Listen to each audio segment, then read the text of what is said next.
लक्ष्मीनिया ए बहिनिया आओ बांध दो रखी।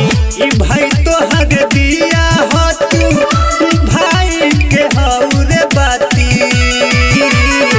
घर के लक्ष्मीनिया ए बहिनिया आओ बांध दो रखी। घर के लक्ष्मीनिया ए बहिनिया आओ बांध दो रखी।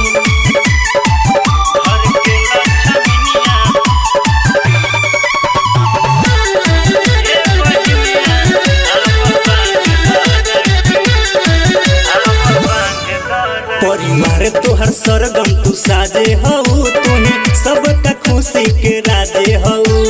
जनऊ से ज्यादा तुके जानीला बोलो कहेला भाई से नाराजे हऊ।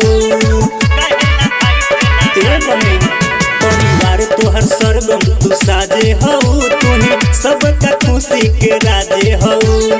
जनऊ से ज्यादा तुके जानीला बोलो कहेला भाई से नाराजे हऊ। तोहरे ला धरती पे कहो चंद या सितारा भिला दी। घर के लक्ष्मीनिया ए बहिनिया आओ बांध दो रखी। घर के लक्ष्मीनिया ए बहिनिया आओ बांध दो रखी।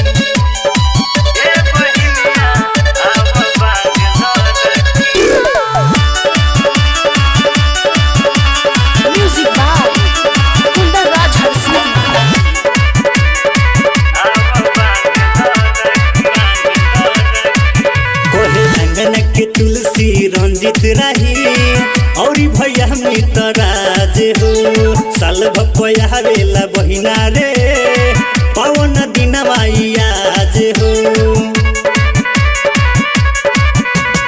अंगन के तुलसी रंजित रही और भैया मितराज हो।